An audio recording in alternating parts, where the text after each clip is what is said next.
to make harvest steak. Now, this recipe, my actual third cousin, but we always called her aunt because she was so much older than us. She was just like an aunt. She used to make this, and she passed away before I really got the recipe or how to make it or anything. So I'm going to recreate how I think she made it and the ingredients. We're going to start off with some cube steak, just like you would use for chicken fried steak, and we're going to brown that in a skillet. And then we're going to put it in a casserole dish, and then we're going to mix together the filling that goes on top, and I'm going to use sour cream, cream of celery, some onion gravy, and some poppy seed, and maybe, I don't know yet if I'm going to put some bouillon in there. I'm going to kind of have to taste it. I don't want it to get too salty, but I want it to be beefy. You know, the inside to be beefy. It was not a beefy color. It was more of a whitish cream color. So I'm just going to have to kind of play with it. I was going to see if y'all wanted to come along. Obviously, if it doesn't turn out, I won't post it. So we will see. And of course, you're going to have salt, pepper, garlic powder. I'm probably not going to use garlic. I'm just going to go stick with garlic powder on this particular recipe. So let's get started. So the first thing I'm going to do is I'm going to brown the steaks. So I have just like maybe a tablespoon and a half of oil in my skillet. I'm not going to cook them through. I'm just going to brown them, and then we're going to put them in our pot. Let me get my pan.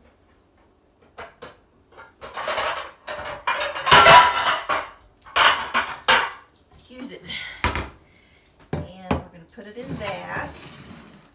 And we'll go ahead. This is not going to take long, so it doesn't have very much oil in it.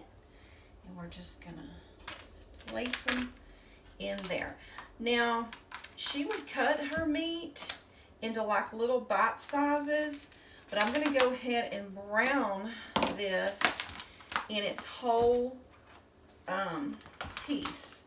And then I'm just probably going to take some scissors and cut it. I'm not going to season it very much, maybe just a little bit of garlic powder, because it's going to have so much in there. But I think layered season is important. So we're going to go ahead. I'm not even going to use this whole package. I'm going to just go with 4 pieces, maybe 5. We've just got one son with us today, so we don't need a ton. I'm going to be frying squash too, so let me just go ahead and lay it in this pan and get it brown.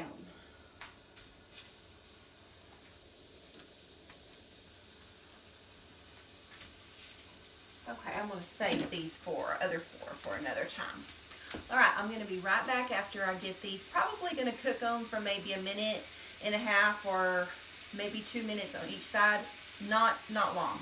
I'll be right back.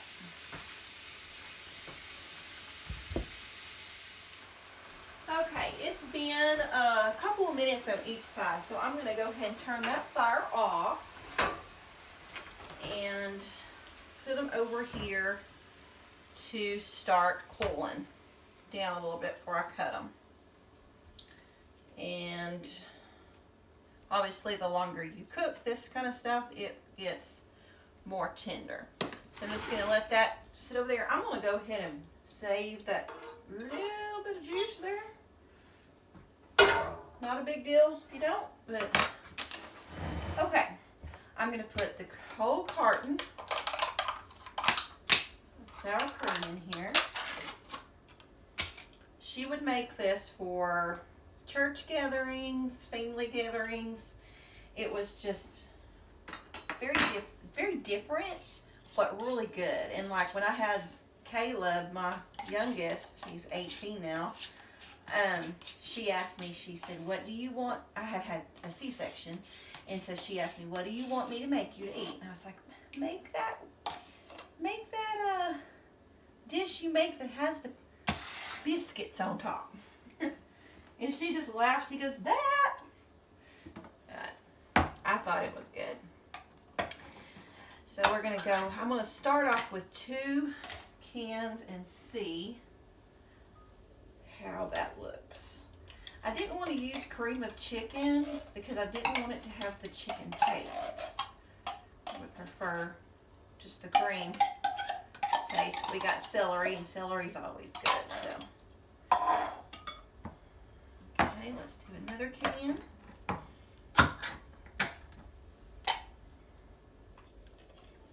I'd like to know how to make this myself. I use so much of it. I know it'd be cheaper if I knew how to make it. I'd have to look that one up. Okay. And then we're going to start off with the tablespoon of poppy seed. I thought about using some onion flakes in it or some onion, but she didn't have that. And so I'm trying to do as close to hers as I can. So that's why I just got the onion, the onion gravy.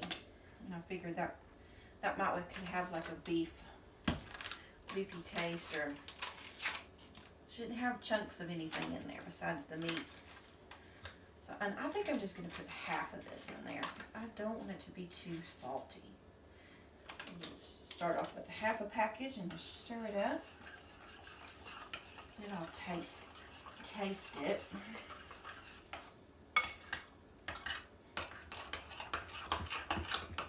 If I had a bigger spoon, it probably would go better.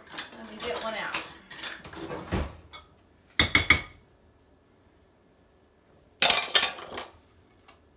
My camera boy is gone. He's gone all week. Went to a church event. Everything's been canceled this year, so he really wanted to go to this one, and we found out it was not. So we let him go on up to like the Texarkana area, and he's going to be gone all week, so I have to know how to do it myself. Okay, this was definitely thinner. Let me taste. Let me get a clean spoon and just give it a little taste and see.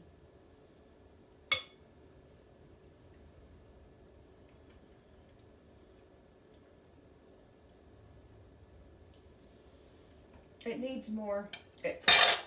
This definitely helped. I'm so glad that I had Mom on the phone. I was like, what do you think was in it? And we was going back and forth. And this was a wonderful idea. You do not need the whole package. So half a package is great. Well, let me taste it again. Another clean spoon. It might not need a beefy.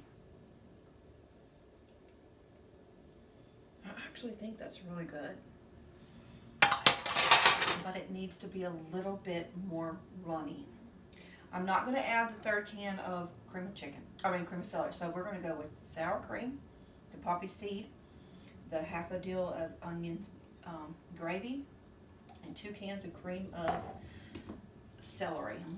I'm not going to add any salt, but I am going to add some pepper. We like pepper.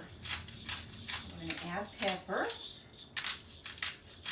And I like using the coarse ground just because we like pepper so much that we just kind of like to. Now, if I was to add that other cream of celery, I could probably get away with using that whole package, and then we would have more juice. You know what? I think I'm going to do it. So let's go ahead and add this whole deal of onion gravy, and then I'm going to go ahead and do this. And I don't think that's going to overpower anything, so let's just go ahead and do it. See, I'm learning with y'all. It's so worth it. It's so good. I was always happy when I seen her coming with this particular dish. And just wish I would have got the recipe. When you're young and stuff, you don't think about that kind of stuff. She was a good aunt. She made the most beautiful fruit salad that you ever saw. It was just as tasty as it was beautiful. And I am going to recreate that. I just need to get that on the calendar. Okay, now let's taste this again and see what that extra did. Let me just use this fork.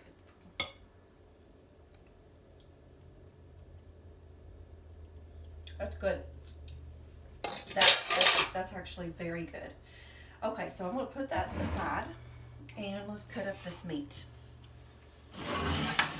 Okay, let's see. She always had this, and you could leave it in this big pan. And you know what? If it wasn't just for the 3 of us, I would cook another one, but I'm wondering if that pan's too big, but I'm just going to leave it in there because I want it to. Okay. So I'm going to go ahead and put this, I just cut them in strips instead of squares. That way when you spoon it out, it just doesn't look like you just chopped all the meat up. All right, I'm just going to single layer it. And then I'm going to pour this on top. I hope y'all can see. I'm not used to y'all just sitting in one little spot like that. It seems boring. Let's put it all in there like that. And it'll make more juice. The meat will, just like it did though. I don't want to add any water to it. I think that it will thin out a little bit. Okay, and then I'm just going to evenly spread that.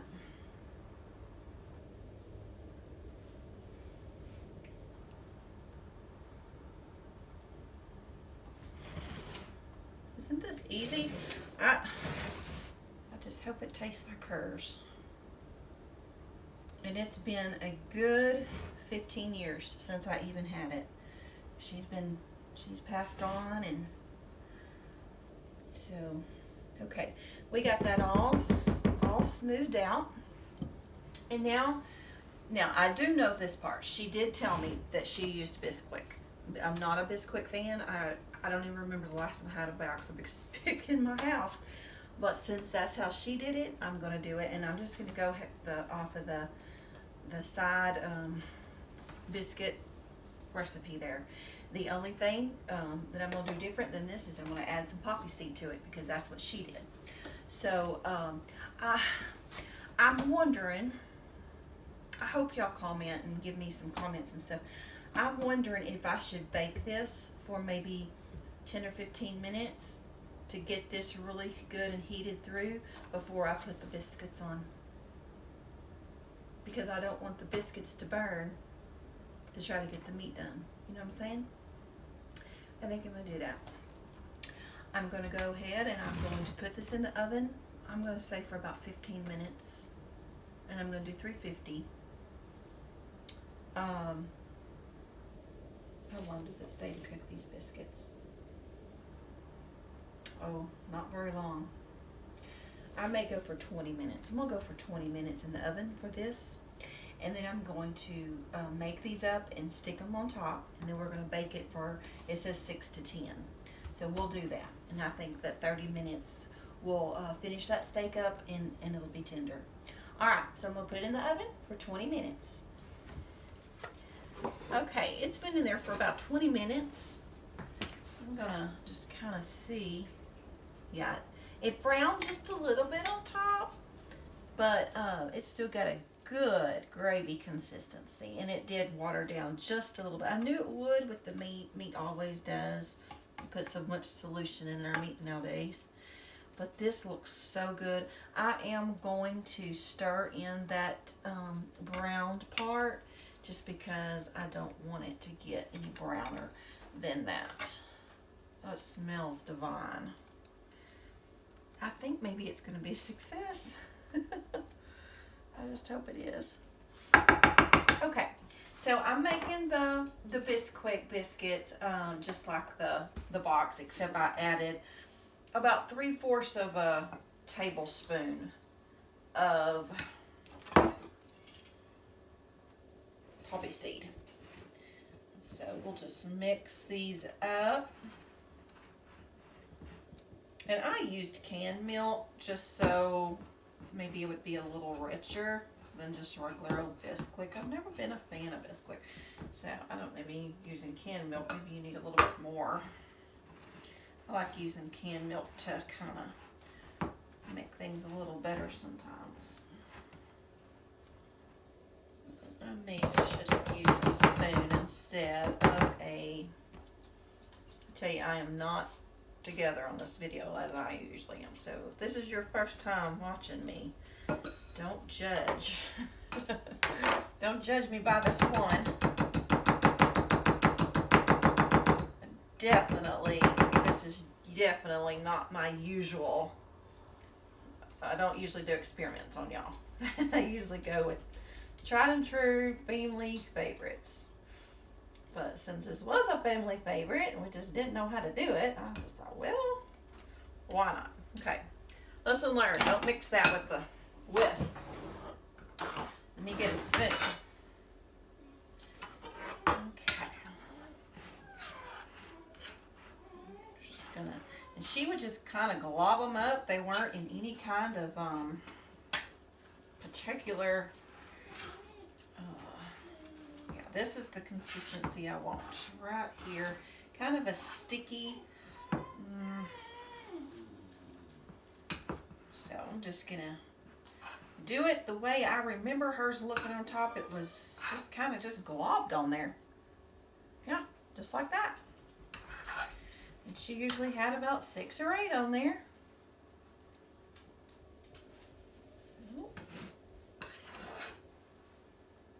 This is probably not going to make that about 6, which will probably be fine.